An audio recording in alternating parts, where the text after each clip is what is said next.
Hello and welcome to that time of the week where I go over all of the talkings that Tinto Talks has been talking about, and then I talk about them. First of all, I would like to show you this map. This is one that I, in fact, made, and it kind of blew up on Twitter and on Reddit and such. It is basically the map that we were shown very, very early on, I think in like Dev Diary number 2.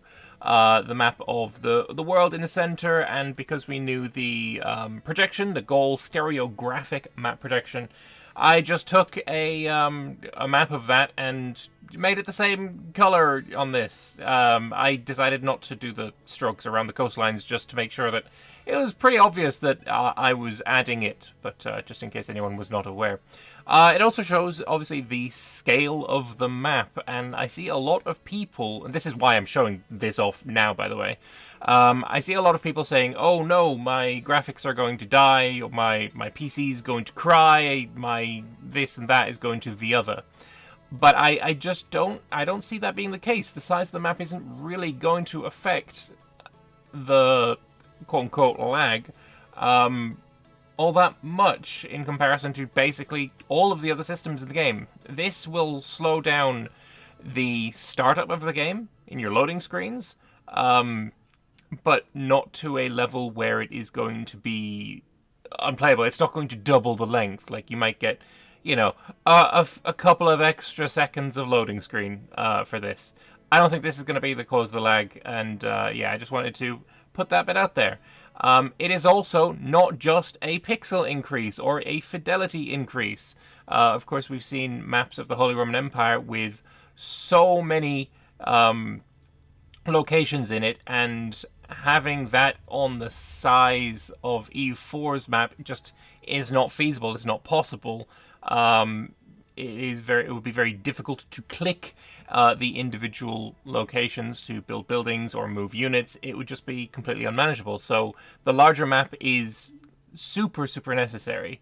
There's a lot of people also saying the lag is going to be a huge problem with the cores, the multi-core, the single-core, the multi-threading, blah, blah, blah, blah, blah. I mean, we've already known for a while now, Johan has stated that the economy system, which is the big thing when it comes to threading, has been built from the ground up to use as much sequential threading as possible. And also, EU4 uses multi-cores. Please stop perpetuating the silly little myth that EU4 only uses one core. It's completely debunked so many times over by now. Just stop, please. I beg. Anyway, before we get into the Tinto Talk responses, I would just like to ask you to subscribe. That would be cool. I did a call to action on the previous video and got like 5 times the amount of subs from that video than like any of the others with similar amounts of views. So I kind of feel like I got a bit of egg on my face for not asking before. I feel like I've dropped many subs that may have subbed. Whatever. But yeah, if you want to help me out, it does help a lot, including my mental health. So if you want to sub, that would be pretty awesome. Let us get into the video. So we start off with, of course, the Saturday building. This time we're looking at the Market Village. This is buildable only in the lowest tier of location, which is called a rural location. It's a very long building because of the production method, so I have to scroll down a little bit. But this is a rural-only building, and there are 3 different options for the second production method slot. So we are looking at some pretty interesting information here. Firstly, of course, the Market Village. So it has 1,000 peasants as its employedness. Gives you more possible nobles, clerics, and burghers, naturally. Gives food supply, merchant power, and merchant capacity. It's good to see merchant capacity is not just a thing that is going to be boosted by towns and up, so this is very interesting indeed. It needs some cloth, and it needs some cattle. And the production methods it uses iron into metalworking, sand into glass, and this would be wool, which is I mean, it's not completely new. We knew wool was a thing, but I think this is the first time we've actually seen the icon for it. And wool into cloth. Very cool. Basically, this last production method pays for itself with its needs. Very, very much so that's really cool. I like it. More buildings is interesting. Also, once again, we see the masonry requirement. Like I said, in the very early dev diaries or the very early buildings that we've seen, masonry wasn't a thing. So I feel like this may have been added since Tinto Talks started, but I don't know for sure. This is just a feeling that I have. And if not, like, what difference does it make, really, if I'm wrong? Not much. Either way, that is the Market Village. It looks cool. I like it. Let's move on.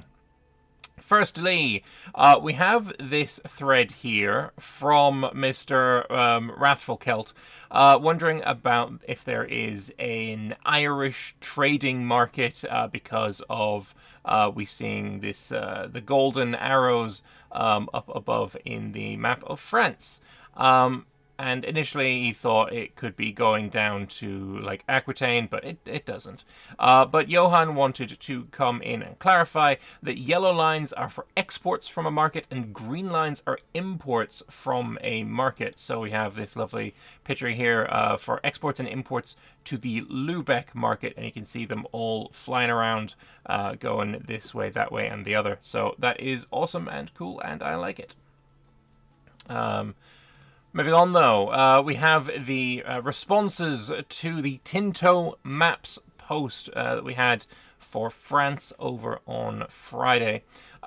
Independent Flanders is now dead. They do not exist anymore. They have been subsumed, and there is a reason given for it as to why. 1328, there was a battle in Kassel, and Louis I was reinstated as the Count, and now it is more a vassal than an independent polity. What's up with the isolated market locations? Paris in Aquitaine, Barcelona in 2 cut-off locations. Basically, you shouldn't take anything as completely a given in the market issues, because it's just a work in progress. Like, there's a lot of things in this game that are still work in progress, and yeah, it's an approximate, but it will of course be tweaked and refined before release. Very happy to see a new map of the future French Empire. Yes, of course. And he has a couple of questions here, but about the graphical options. They read obviously all the feedback, and they'll think about covering the possibilities when it comes to the borders of vassals being merged with those of their overlord. I'm not sure I like the idea of that. It's a bit like looking at like the sphere map mode in Victoria 2. I don't really like the idea of that. I think I'm very happy with vassals being colored in the same color as their overlord, or just like a slightly tilted tint of that, but that seems fine to me. I don't want to have exactly the same color. I don't want to have the borders merged, but of course, if they are options, that is fine by me. Options are great. I like options, but I don't like his options, but that doesn't matter. I want them to be in the game for the people who do like those options. Is the Duchy of Aquitaine a vassal of France? No, it's a fiefdom of England, kind of giving a hint maybe to the different types of vassals that are in the game. Of course, we know vassal is probably a thing, but we've had Wales described as a dominion.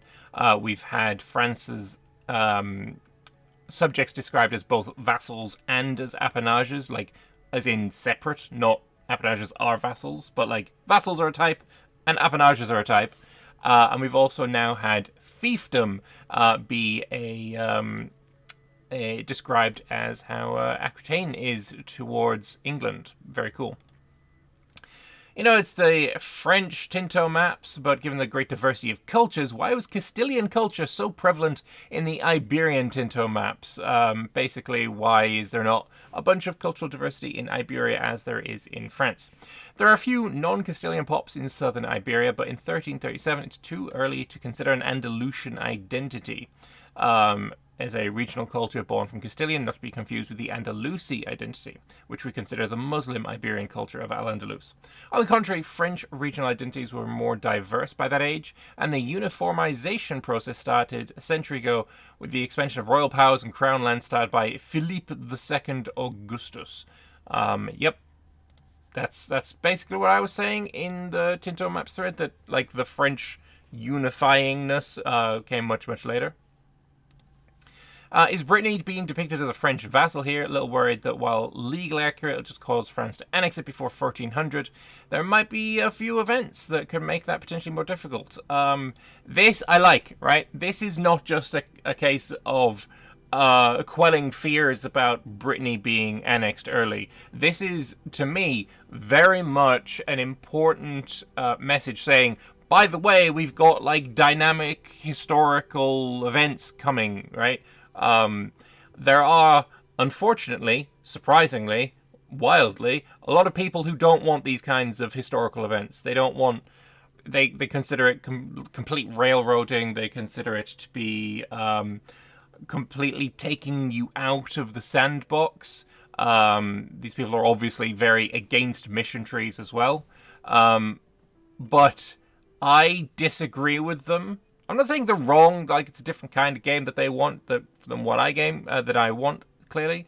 But I do think it is important to showcase this comment purely because we now have like confirmation that these kinds of events will obviously occur.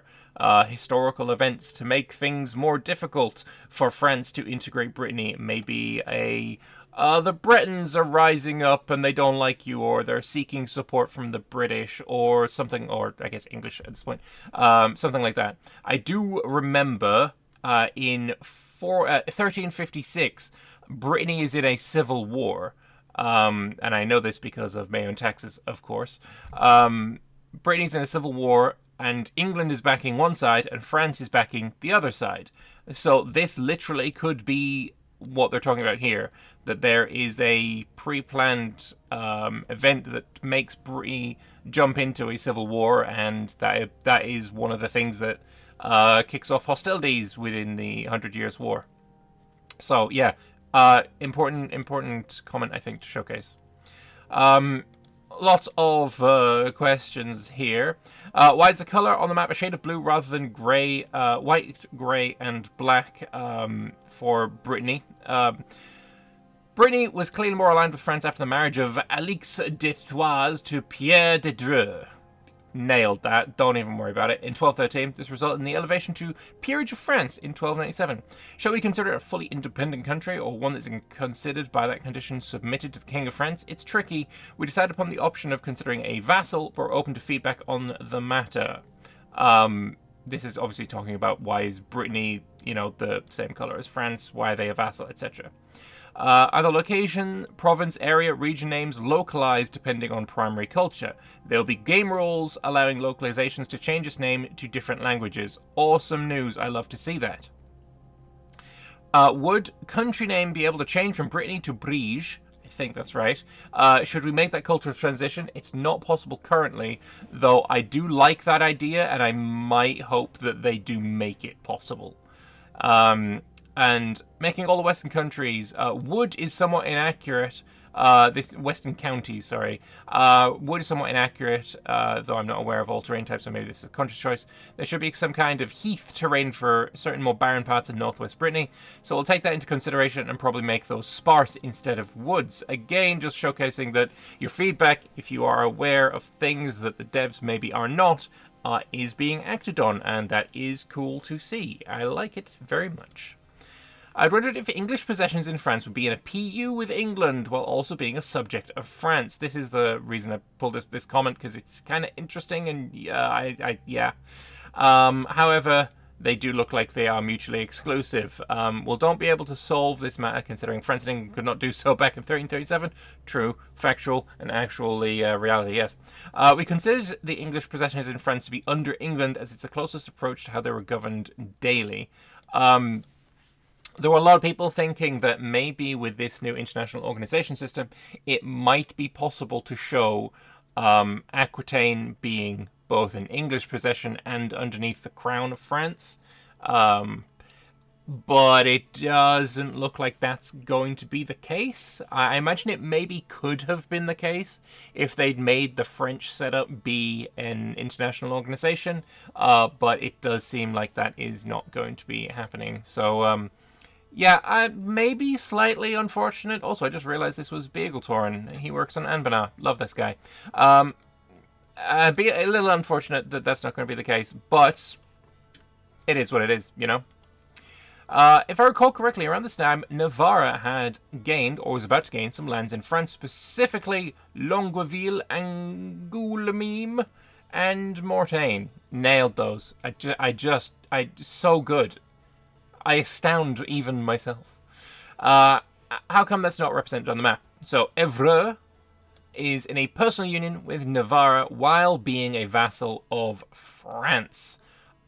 This is super interesting that, sure, while we don't have English possessions in France to be under both England and France, we do have people being in personal unions while being a vassal of another nation. This is insanely informative. This is huge. You can have a PU be someone else's vassal. Just think about the possibilities for that for just a moment. Like, that is really, really interesting. In my opinion, I think that is huge. So, very, very happy to see this comment. That is huge news. Hope we'll have special events, or at least journal entries, bloody Vic pilled, to depict the rise of Burgundy during the 100 Years' War and up to the sad year of 1477. So, take into consideration that the Duchy of Burgundy existing in 1337 is different to that rising in the 15th century, as it's not even the same dynasty governing. The House of Burgundy under Otto IV, Philip the Bold, is not even born. Neither does it have the same lands. This poses us the challenge of creating an extreme railroad to recreate the conditions of the rise of Burgundy that you mentioned. In any case, we want to read your opinions on the matter, so make the best decision regarding the possible Burgundian content. And before I reply to this one, the next comment also has Burgundian issues as its topic. For me personally, I don't mind some railroading, although I prefer to just let the simulation run its course, while I do dislike something like the current Burgundian inheritance in EU4, etc., etc. So there won't be a Burgundian inheritance in EU5, as in EU4 in this game, because it was buggy as all heck. So, yeah. Burgundy, and this is the question that I would like to get people's feedback on, because I would like to know your thoughts on this. What should be done about Burgundy in the current setup? Do we want to get it? Do you want to have events and probably mission tree, because I still think those are going to be a thing, that will get it to the situation that we have in 1444, with it being somewhat rival of France and controller of the Low Countries? Is that something you'd like to see? Is that too railroady? And I know this is very similar to what I've just been talking about with Brittany. And I am in favor of historical events, and I don't like saying railroady because that's very on rails, funnily enough. I prefer, like, a pathway, right? You can go off the pathway. I like that. Trains can't go off rails, otherwise everything burns. But cars can go off pathways, you know? People can go off pathways. So having a pathway for the Duchy of Burgundy to achieve its historical relevance in 1444 would be, in my opinion, a good thing. I don't think I need to see that in every game where it's controlled by the AI. Not even close. But I do think, I really like Burgundy. It's one of my favorite countries in 1444. So I would be sad to see it completely not exist. But I'm also fine with it not existing in majority of games. But I'd like to know your thoughts on that. So, let me know in the comment section below. Maybe write it in this thread. And again, they want to hear our opinions, and I do know that Pavia and Johan and other Tinto devs, do watch my videos. So if you leave it in the comment section below, maybe they will also read it, and we'll be able to have our opinions shared and acted upon within the game, which is, I think, a good thing. But yeah, I'd like to see some pathways. I'd like to see some missions. I'd like to see some historical events that nudge Burgundy into a situation we have in 1444. That would be nice. As for a Burgundian inheritance, yeah, I don't need to see that. That shit sucked. Moving on, though, is there a possibility to merge religions? Right, we're going on to the religion Tinto talk from Wednesday. There isn't any type of content for that, but they do say yet. So maybe we will be able to mend the schism, both the Eastern and Western, potentially. Obviously, the Western schism hasn't happened yet. I can't remember what date that actually should occur. I don't know even if that is going to create a new religion. It's certainly going to create a new IO, but it's probably going to be somewhat similar to Catholic IO, just with an anti-pope at the head instead of the pope. But yeah, merging religions, it's not made yet, but maybe in the future it will be. Kind of wish you divided Islam similar to how Christianity was divided. I don't even mean distinguishing between the 4 Sunni imams, which would be nice, but representation of the separate Shia branches like the Ismailis and Zaydis, as well as the Abbasid state religion. But yeah, basically there's more work to be done regarding Islam before considering it final. Again, this is work in progress. We're getting a very, very early look at basically everything here. And what I want to point out, again, I think this probably needs to be reiterated in every video I make, just to put how important this point is.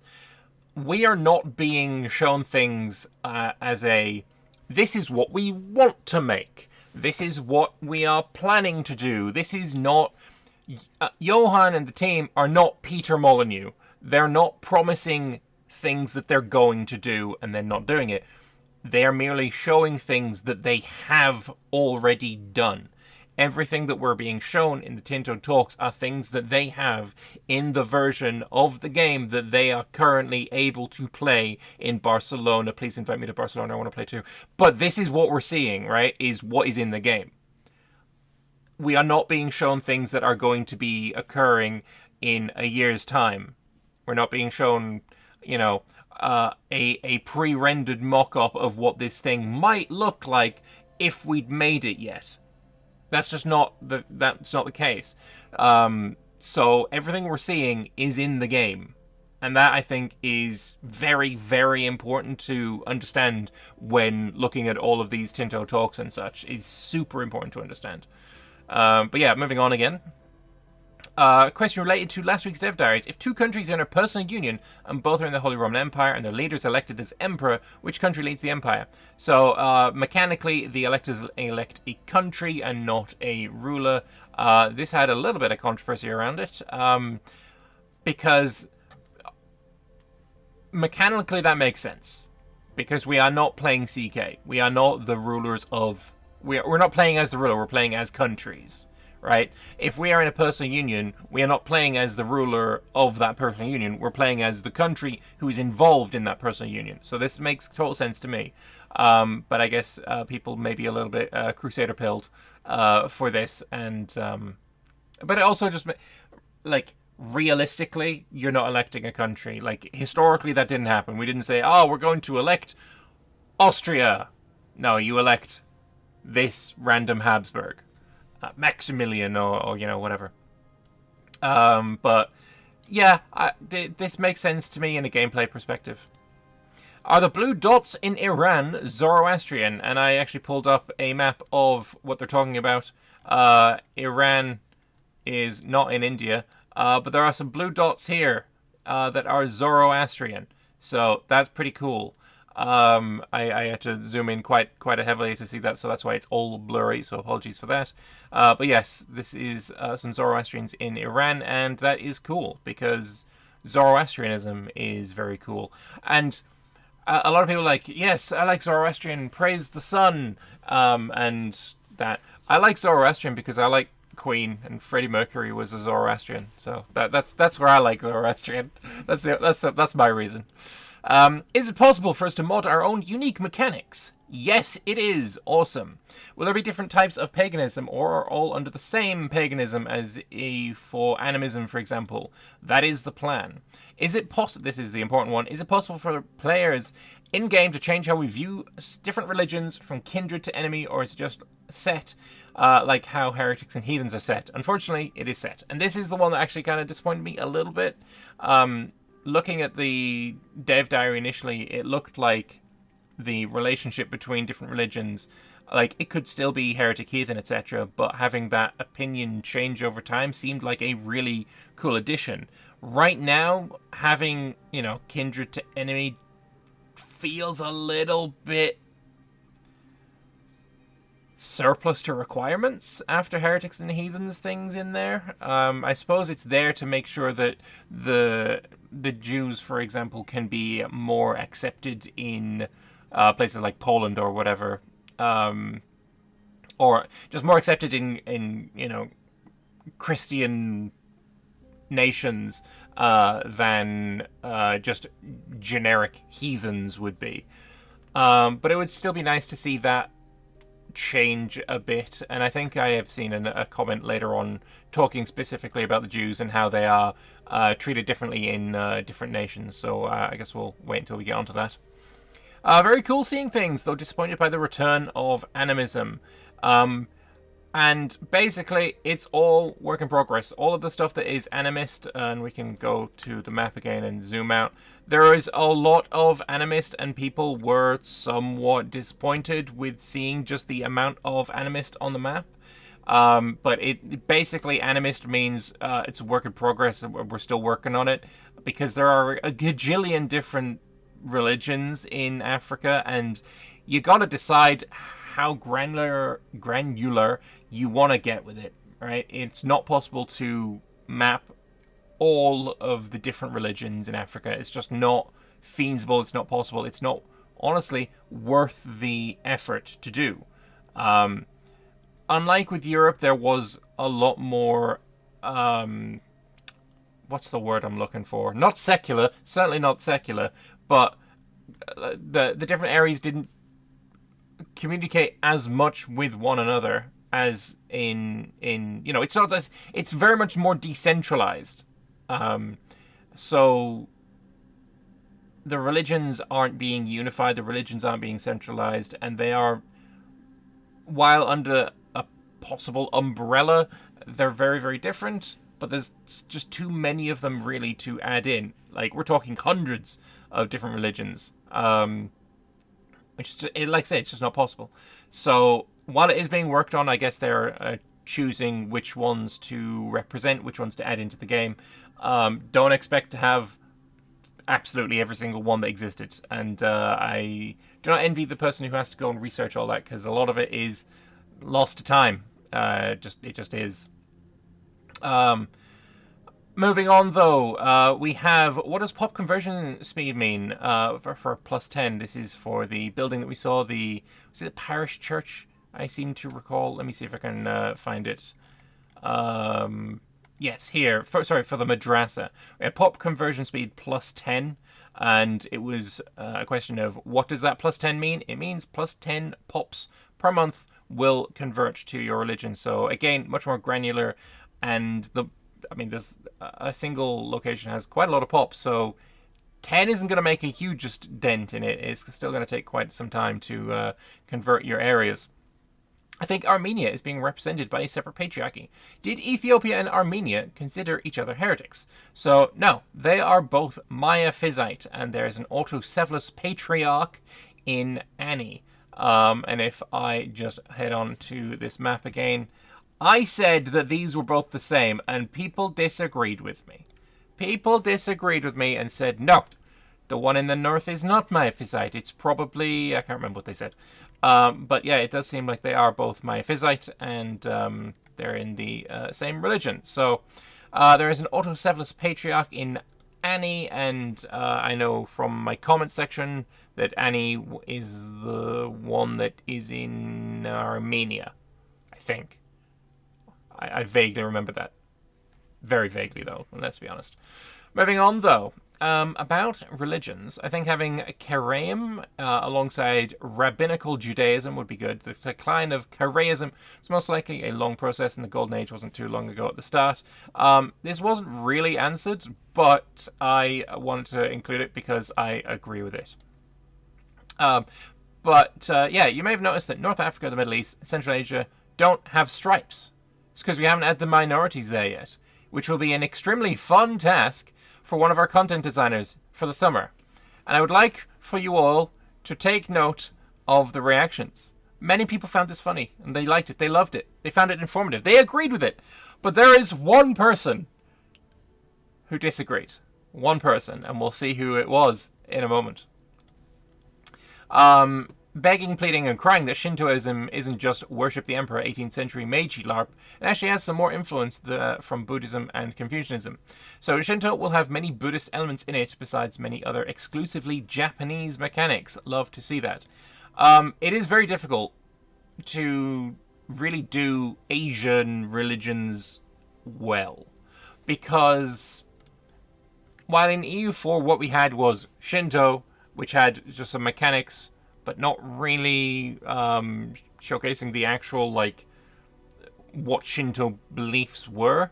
And then all of China was just lumped into Confucianism, which also just not really good, not really accurate at all.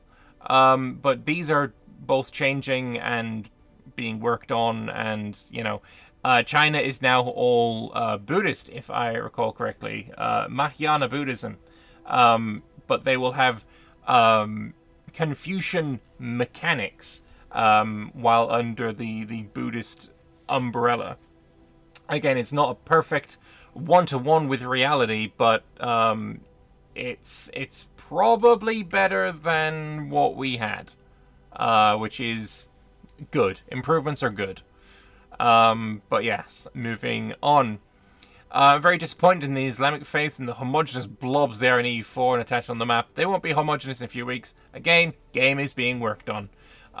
Maybe the religion dev diary could have been pushed back a few weeks so that this would be, you know, the case, but it wasn't, and whatever. The problem with declaring China to be Buddhist is that it's exclusive. Because all pops can only have one religion, that means every single pop is a Buddhist. It's just silly. What of all the traditional practices, cults, etc. that are not Buddhist? What of the Chinese clergy? Will every clergyman in China be a monk? Seems very limiting, historically speaking. Really hope this stance is reconsidered, because it's just not accurate in my opinion. There should be a Chinese religion that is merely very friendly to Buddhists.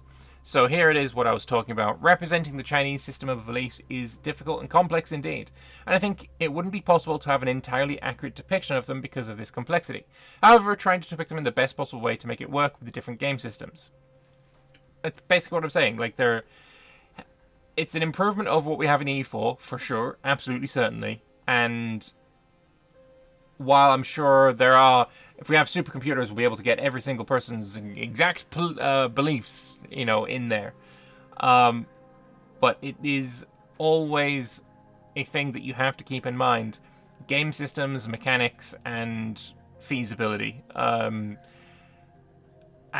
yeah, unfortunately, some things are a little too complex to really represent completely accurately. So maybe it'll be changed in the future. It could be I'm looking, 5 years down into the future. Maybe there will be a DLC that completely reworks the Chinese and Japanese regions, and religion would be a big part of that rework.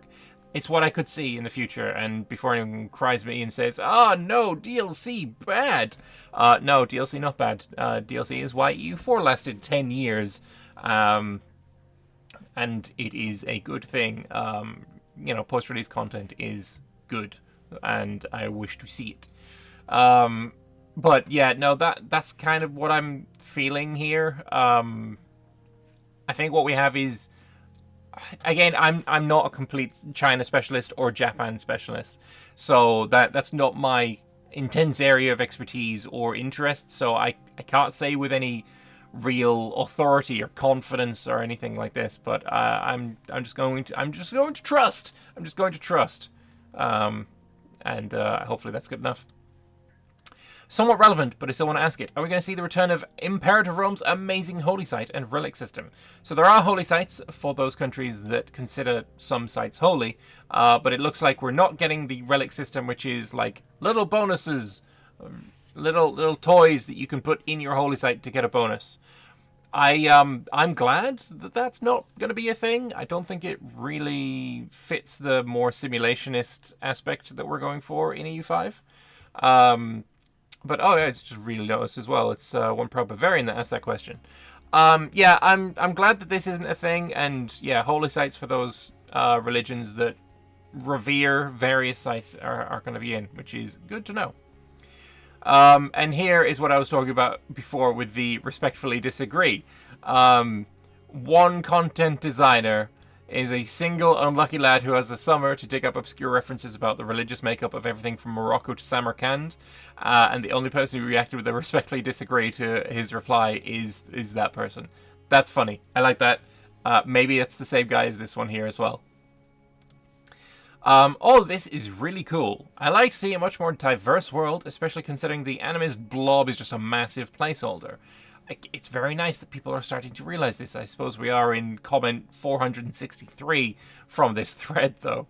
A few questions. I see 3 to 4 religions in modern-day Mexico, which is pretty cool. But are they a part of the pagan religious group? This is a very active song. Let's change the track. I'm listening to the Outer Wilds original soundtrack, by the way. It's very cool. I very much enjoy it. Are they a part of the pagan religious group, or just like the Andean religions of another group entirely? Nahuatl, Mesoamerican, and Maya religions are present in the Mesoamerica apart from the Animists. About the very much a work in progress Andean group, considering that it is a whole group, does that mean we'll actually see differences between the faiths of various people in the area?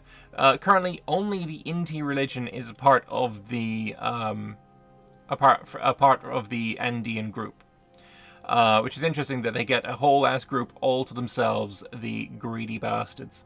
Will most religions get their unique mechanics and quirks, or will it be like in E4, where some religions share the same mechanic, like Coptic and Zoroastrian share the holy site mechanic? There will be shared religious features, like holy sites, and there will be unique religious features, like the Catholic Curia. So, not much in the way of an answer there, if I'm being honest. You've mentioned organized religions. Does that mean the whole Reform religion to do basically anything other than existing of Native American religions will be back? Or is it there just to group many religions from many different religious groups or something else entirely? So it's an informal concept he used, not a game concept. So just words rather than mechanics. And about relations between different religions, will they be static, or will there be events that may change that? There will be room to have some relation changes, but others will be fixed. Okay, so this is, while they are set, it does seem like they can be changed via event, which I think might be good enough, though I'm not sure it will be good enough. I don't know. And lastly, as pointed out, Nahuatl is the name that refers to multiple Uto-Aztecan languages, with Nahuatl being the one that we usually think about other than the official language of the Aztec Empire, etc. So noted that the alternative names that can be used for Nahuatl and Inti religions. I don't know much about this region, unfortunately, so I can't really comment again with any kind of authority, but I'm passing on the information that I'm reading. It is what it is. Does it hint at a possible customize your religion feature in CK3? I bloody hope not. Or is it a replay of the aspects of faith from EU4? I think religion should be customizable in the long run. I disagree. But it shouldn't be a walk in the park as it was in CK3. The system works different from CK3 in EU4, and it's not customize your religion one in general terms, although some religions will have some available actions that will make them more dynamic than others. Yeah, something like the Protestant aspects of faith, the Reformed clicking button to get bonus, blah, blah, blah. I kind of like those things. Orthodox icons, etc. I guess that, in a way, is customize your religion. And that's the kind that I'm okay with. I really don't like the CK3 system. I don't want that at all. bad.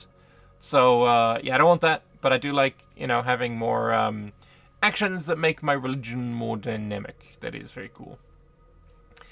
Besides the Taoism, Confucianism, and Buddhism, can China have a Nestorian Christianity too? Yes, there are in fact Nestorian pops. I like that. That's cool. I like it very much. Looking great so far, though I hope there being more Protestant denominations than just Lutheran and Calvinist. One question, I'm curious what the design philosophy for religion mechanics will be. Are certain religions going to be more meta than others, like in EU4? Will they be balanced to favour historical circumstances? So historical, cultural, and religious accuracy is here flavor immersion. And can you shed some light on the design philosophy of religion modifiers and mechanics in the game? Fun and interesting mechanics to play, basically. They're not yet thinking about meta religions, just that they feel and play good and entertaining. They'll focus more on polishing and balancing as the project comes closer to future release, but it's not the current main focus. So right now everything's unbalanced as fuck. But yeah, balancing will definitely come later. Will there be holy sites for each religion? For each one that considers holy sites important? Yes. You see there are at least 3 tiers now: kindred, negative, and enemy. That is obviously for the religious relations. Could there be a positive and neutral for each such case? There are 5 stages. So, come up with what you think could be in the middle there. Neutral and probably something between kindred and neutral is what I'm imagining, but I don't know. And finally, here we have probably a very interesting comment to a lot of people. Somebody asking, will world conquests be possible? And the answer that we got from Johan here is, the goal is for it to not be possible. However, if there's one thing in 25 years of making grand strategy games has taught me, it's the fact that players are damn good at finding ways we never thought of. Going back to my map for An Moment, one of the other comments that I got a lot of is that this will make world conquest very difficult, very hard, because there's just so much more land, so many more locations, so many more of this, so many more of that. And I don't think that's relevant. I don't. I think if world conquest is impossible, it's going to be down to the control and proximity mechanic. I think as long as that is not able to be completely gamed and bypassed, then we're going to see a situation where world conquest is going to be damn near impossible, because you're not going to be able to have enough control over your disparate regions to really succeed at your task. I surely don't think that we're going to see a situation where the, playing as Kazan, you could do a pre-1500 world conquest. I don't think that's going to happen at all. But I do think somebody is eventually going to do it. I don't think it should be a type of gameplay that is encouraged or catered to, but if it happens, it happens. It's not my kind of gameplay that I like, but I don't have to like everything, so legitimately, who cares on that front? But yeah, that is the Tinto Talks that we're talking about, where I talk about what Tinto Talks is talking about, and I hope you guys enjoyed it. Again, if you have any comments, please do leave them in the comment section below. Please subscribe to the channel if you would like to keep up to date with all Project Caesar news, updates, and such. And I will see you guys on Wednesday for the next Tinto Talks, which, if I have a look again at the dev diary, we know is going to be on a completely new feature. I'm looking forward to that. I hope you guys are too, and I will see you on Wednesday. Bye-bye.